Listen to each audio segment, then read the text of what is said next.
Halo semuanya, kembali lagi di channel Raja Galba ya. Nah, di video kali ini saya ingin membahas tentang pelanggaran perjanjian kontrak elektronik yang ada di pinjol antara nasabah dan perusahaan pinjol tersebut gitu ya. Hal ini jarang dibahas karena memang definisi dari pelanggaran kontrak itu sangat sulit sekali guys dipahami gitu kan. Namun di sini saya mempunyai cara yang sederhana untuk Anda agar memahami hal tersebut. Oke, langsung saja kita lihat ya. Ini adalah contoh perusahaan pinjol melayangkan peringatan tentang pelanggaran perjanjian transaksi elektronik guys. Langsung saja kita lihat di sini. Nah, ini dia. Ini dari nggak tahu mbak siapa gitu ya. Kita langsung baca saja di sini. Pinjol bilang, jika tidak diselesaikan sekarang, maka kami pastikan Anda terkena poin 1. Belum mengembalikan hak perusahaan atau uang perusahaan. Yang kedua, melanggar perjanjian transaksi elektronik yang bisa kami proses data Anda. Yang ketiga, menunda hak dan kewajiban Anda untuk mengembalikan dana pinjaman. 4. Merugikan salah satu pihak atau wan prestasi. 5. Merugikan kontak-kontak yang Anda libatkan atau terkena dampak. Nah, ini ada 5 poin yang akan dikenakan kepada nasabah jika nasabah ini tidak segera melunasi utangnya ke pinjol gitu ya. Di sini kita lihat di nomor 2 ada yang namanya melanggar perjanjian transaksi elektronik yang bisa kami proses data Anda. Nah, ini pastinya ambigu, kurang jelas, kurang rinci gitu kan. Kemana data kita akan diproses ya? Lalu hukum apa yang dipakai? Apakah perdata atau pidana? Lalu pelanggarannya itu seperti apa sih? Apakah kita pemalsuan? Apakah kita kabur, penggelapan uang gitu kan? Bagaimana gitu loh? Sangat tidak rinci sekali, sangat tidak jelas sekali sehingga membuat nasabah ini cemas, panik, ketakutan ketika melihat penagihan-penagihan seperti ini gitu ya. Nah, di sini akan saya jelaskan. Nah, jadi pelanggaran perjanjian elektronik dalam pinjaman online itu adalah tindakan atau kelalaian yang dilakukan oleh satu pihak, khususnya peminjam ya, yang bertentangan dengan isi dan ketentuan yang telah disepakati dalam perjanjian pinjaman berbasis sistem elektronik. Pelanggaran ini yang mencakupnya itu seperti keterlambatan atau kegagalan membayar pinjaman. Lalu ada lagi datanya palsu gitu ya. Lalu penyalahgunaan dana pinjaman atau upaya menghindari kewajiban hukum yang telah ditetapkan dalam kontrak digital gitu kan. Nah, kalau kita lihat di sini di bawahnya pun ada lagi gini ya. Adapun tindakan yang akan kami lakukan adalah yang pertama, blacklist data Anda ke seluruh finance. Yang kedua, mutasi data ke Pusdafil Pusat Fintech. Yang ketiga, mengirim data diri Anda ke bagian audit untuk memproses ke Pusdafil terlampir NIK KTP, scan wajah KTP, nomor rekening bank yang terdaftar di aplikasi. Yang ketiga, surat somasi juga akan kami lontarkan melalui tim penagihan lapangan dan kami kirimkan surat peringatan terhadap nomor Anda.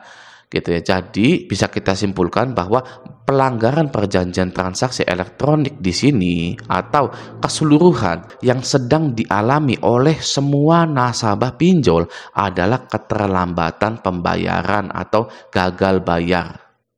Oke guys, Anda tahu Privil ID?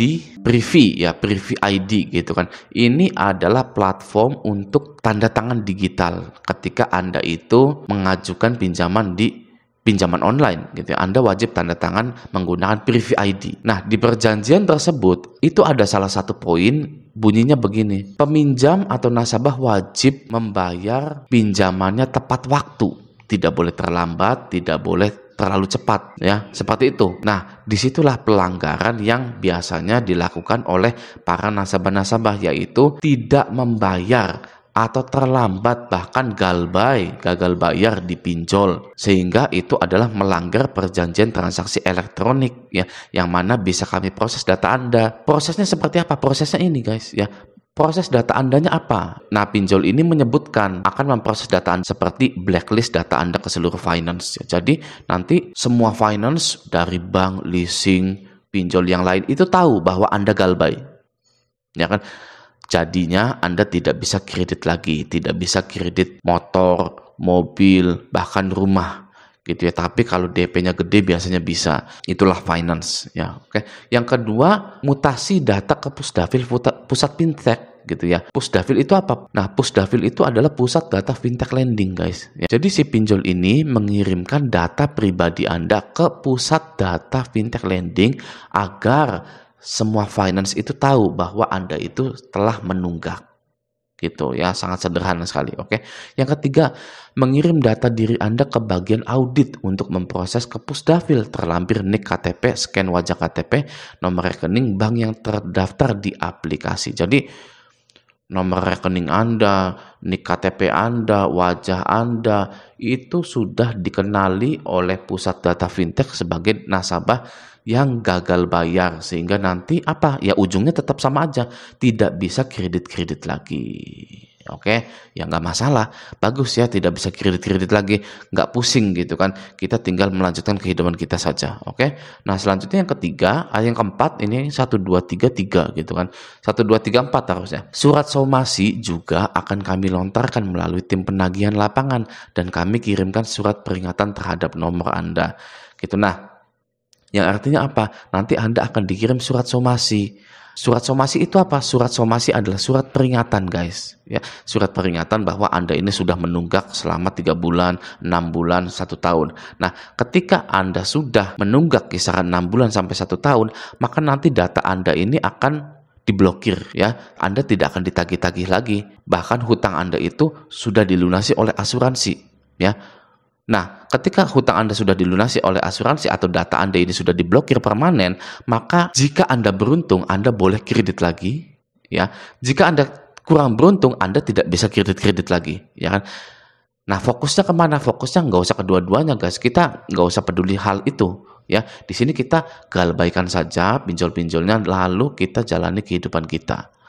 Ya, jadi yang namanya melanggar perjanjian transaksi elektronik itu adalah kita ini gagal bayar karena sudah tanda tangan dan melanggar gagal bayar. Nah, itu melanggar perjanjian transaksi elektronik. Bang, apakah ada pidananya? Tidak akan bisa dipidana. Karena pasal 19 ayat 2 Undang-Undang Nomor 39 tahun 1999 tentang hak asasi manusia menyatakan bahwa tidak ada seorang pun yang dapat dipidana penjara atau kurungan karena ketidakmampuan untuk memenuhi kewajiban dalam perjanjian utang piutang gitu. Jadi walaupun kita itu melanggar perjanjian elektronik atau galbay, maka akan ditimpa ke pasal 19 ayat 2 kita ini, guys, yang mana kita ini tidak bisa dipenjara karena ketidakmampuan untuk memenuhi kewajiban dalam perjanjian utang piutang. Yang namanya melanggar perjanjian transaksi elektronik, dampaknya itu tadi ini 1, 2, 3, 4 gitu kan, di blacklist ke finance, nggak bisa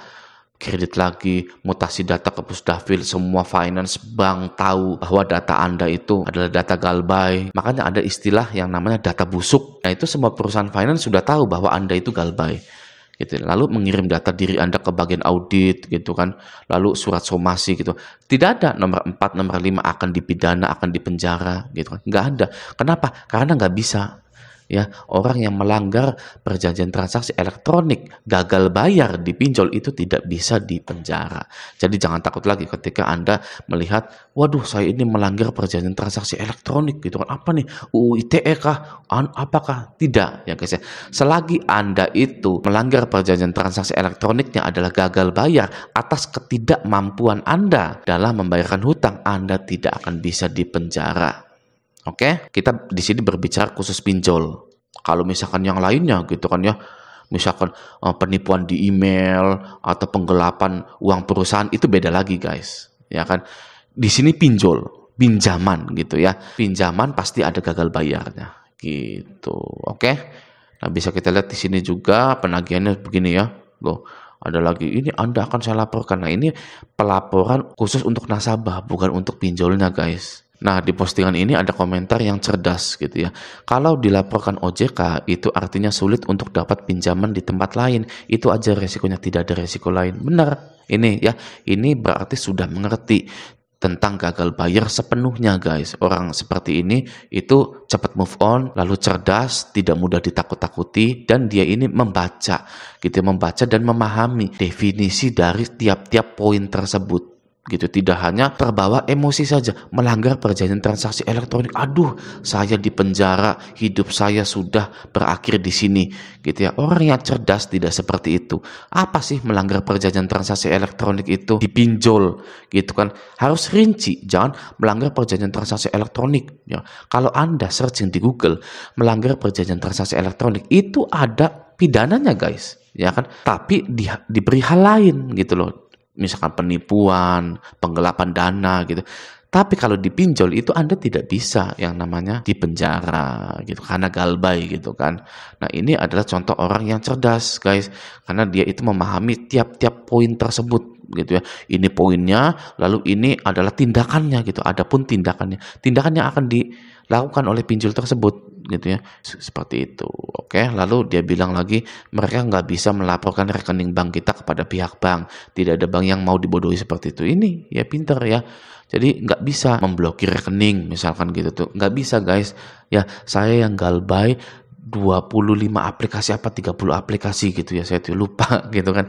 Selik ojekannya macet itu rekening saya dimanapun tidak ada yang terblokir, percaya saya. Oke, jadi sekarang jadilah konsumen yang cerdas. Sudah nggak zaman hanya lihat sepenggal kalimat saja langsung wow saya akan bunuh diri hari ini gitu kan. Aduh, ya kan, jangan seperti itu ya. Kita harus mencari yang namanya definisi dari tiap-tiap poin tersebut gitu ya, biar tidak ketakutan ya. Orang yang takut itu adalah orang yang tidak memiliki pengetahuan. Orang yang berani adalah orang yang memiliki pengetahuan di lini manapun. Oke, nah semoga video ini bermanfaat. Sampai jumpa di video selanjutnya.